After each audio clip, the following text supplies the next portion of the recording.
Ciao a tutti. Allora, in attesa che esca la seconda puntata della nostra serie Progetto Civico Obiettivo Vallelunga, come sapete parliamo dell'assetto che ho montato ormai diversi mesi fa, e volevo darvi qualche impressione di guida, come ci siamo trovati, come mi sono trovato col nuovo assetto regolato. Allora, la macchina è cambiata ovviamente radicalmente dal giorno alla notte, è diventata molto più divertente, molto più efficace, ovviamente sempre riguardo un uso stradale.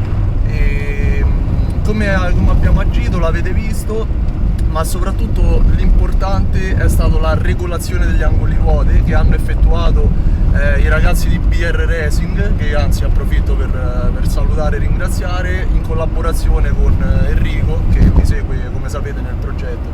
Allora, all'anteriore abbiamo fatto una campanatura con i bracci regolabili dell'hard race che avete visto, abbiamo impostato un 2 gradi e 2 negativi di camber, quindi per dare più appoggio alla macchina soprattutto sui curvoni lunghi.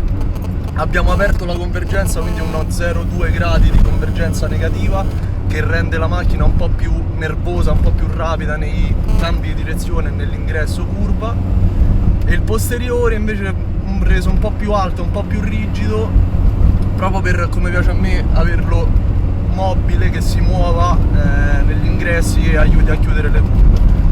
Sui curvoni lunghi, come sto affrontando adesso, anche ad alta velocità la macchina ha tanto appoggio, si sente che grazie anche alla campanatura appoggia veramente bene, e forse l'unico tallone d'Achille che ha la macchina al momento sono le gomme. Le gomme purtroppo sono sul cerchio da 14 e una gomma ovviamente tutt'altro che sportiva, perché la misura di 185/60 permette questo, una Goodyear Efficient Grip Performance che penalizza tanto. Effettivamente si sente che comunque, anche se la macchina vuole fare una cosa, cioè io gli do un input, reagisce sempre quel filo in ritardo e con quel filo di morbidezza che non dovrebbe esserci. Per esempio adesso stiamo affrontando un altro curvone lungo a destra, io imposto la traiettoria, la macchina si appoggia, però c'è sempre un piccolo ritardo in appoggio e senti sempre che è leggermente sul burro, però poi anche giocando di tiro rilascio il posteriore ti aiuta a chiudere e la sensazione è fantastica.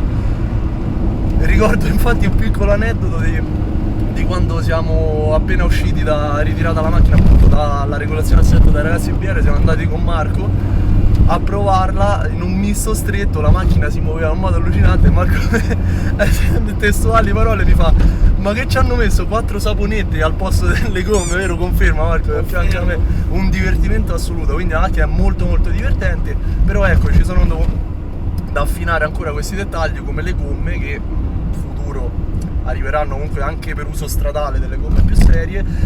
E un altro piccolo tallone d'Achille che filtra un po' questa precisione di guida è il volante, reparto sterzo che, come avrete già visto in passato, ha abbastanza gioco purtroppo, e quindi anche lì va a inficiare sulla rapidità, soprattutto negli ingressi curva o nei rapidi cambi di direzione. Però comunque sono tutte cose che sono previste come ovviamente upgrade e come miglioramenti del nostro progetto, e che quindi prima o poi andremo a sistemare.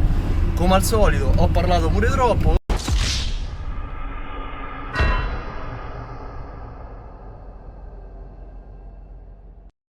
Ora vi voglio lasciare un pezzo di guida un po' allegra, dove starò zitto, e niente, quindi vi lascio godere questo spernacchiante e fumoso Pure Sound. Ciao a tutti e continuate a seguirci. Ciao.